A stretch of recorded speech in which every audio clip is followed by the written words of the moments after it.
دوسری بات حضرت باہر کباب ایک حضرت کہہ رہے تھے کہ جی دعا نہیں قبول ہوتی. حضرت پہلی وجہ تو یہ ہے کہ اپنے کھانے کا بڑا دھیان رکھیں، حلال کھایا کریں. دعائیں قبول نہ ہونے کی ایک بہت بڑی وجہ حضرت جی لقمہ حرام ہے. حضرت ہم کھاتے ہوئے بالکل نہیں دیکھتے کہ یہ حلال ہے یا یہ حرام ہے.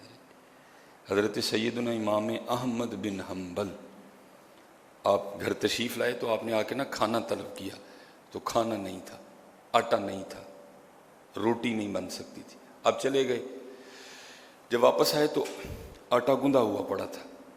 آپ نے پوچھا بھی آٹا کدھر سے آیا؟ تو گھر والے آگے سے عرض کرنے لگے کہ آپ کو بھوک لگی تھی تو ہم نے محلے میں سے نا فلاں گھر سے آپ کے لیے آٹا منگا ہے کہ جب آٹا آئے گا تو ہم تمہیں واپس دے دیں گے. آپ نے فرمایا اس شخص کی جو روزی ہے اس میں تو شبہ ہے، اس میں شک ہے کہ کوئی حرام شامل ہے، میں یہ روٹی نہیں کھاؤں گا، ٹھیک ہے جی، اور نہ ہی میرا کوئی گھر والا اس کو کھائے گا. آپ چلے گئے، جب واپس آئے تو وہ آٹا نہیں تھا. آپ نے پوچھا وہ آٹا کدھر گیا؟ گھر والوں نے کہا جب آپ نے بھی نہیں کھانا، جب گھر والوں نے بھی نہیں کھانا، ایک فقیر آیا تھا، اس نے مانگا، ہم نے اس کو آٹا دیا، لیکن دیتے ہوئے ہم نے کہا کہ یہ آٹا امام صاحب نے نہیں کھایا. وہ فقیر کہتا ہے جو آٹا امام صاحب نے نہیں کھایا وہ میں بھی نہیں کھاؤں گا. قربان جاؤں اس دور کے فقیروں پہ بھی حضرت، وہ بھی حلال اور حرام کا اتنا دھیان رکھا کرتے تھے. جو آٹا میرے امام نے نہیں کھایا میں بھی نہیں کھاؤں گا، آپ نے بھی نہیں کھایا، ہم نے بھی نہیں کھانا، فقیر نے بھی نہیں کھایا، ہم نے دریا دجلہ میں پھینک دیا.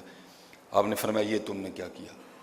آپ فرماتے ہیں اب یاد رکھنا جتنی دیر تک زندہ رہوں گا دریا دجلہ کی کوئی مچھلی نہیں کھاؤں گا، ہو سکتا ہے کہ مچھلی نے وہ آٹا کھا لیا ہوا. اپنے لقمے کا دھیان رکھیا کرو، ایویں نہ ہر جگہ کھان بہ جایا کرو. دعا قبول نہ ہونے کی پہلی وجہ یہ ہے ہم رو رہے ہیں، ہم گڑ گڑا رہے ہیں، دعائیں قبول نہیں ہو رہی. کیوں بلا؟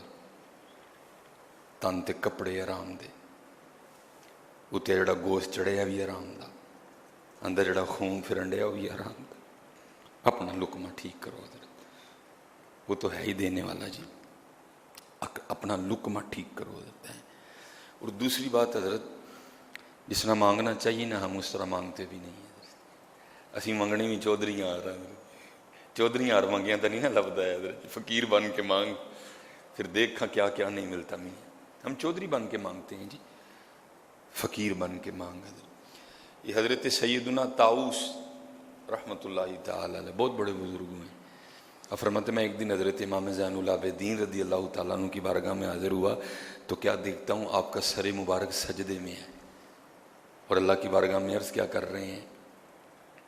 عبیدک بفنائک، اے اللہ تیرا بندہ تیری بارگاہ میں حاضر ہے. عبدو کا نہیں بولا، عبیدک، تیرا بندہ تیری بارگاہ میں حاضر ہے. پھر کیا کہتے ہیں؟ مسکینوں کا بھی فنائک، تیرا مسکین تیری بارگاہ میں حاضر ہے. پھر کیا کہتے ہیں؟ سائلوں کا بھی فنائک، تیرا سوالی تیری بارگاہ میں حاضر. پھر کیا کہتے ہیں؟ فقیروں کا بھی فنائک، تیرا فقیر تیری بارگاہ میں حاضر ہے. اللہ پتہ ہے جو کہہ رہے تھے وہ کون تھے؟ جن کے لیے حضرت جی قرآن اترا کرتا تھا.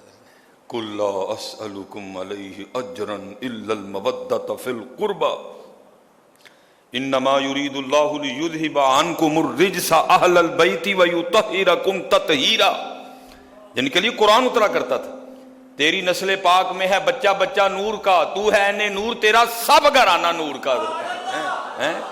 حضرت سیدنا امام حسین رضی اللہ تعالیٰ عنہ کے شہزادے ہیں آپ. حضرت اس وقت حضرت جی روح زمین پہ جتنے بھی حسینی سادات ہیں نا، حسینی سادات وہ سارے آپ کی نسل پاک میں سے ہیں. لیکن عاجزی دیکھو، عبیدو کا بفنائک، تیرا بندہ تیری بارگاہ میں حاضر ہے جی.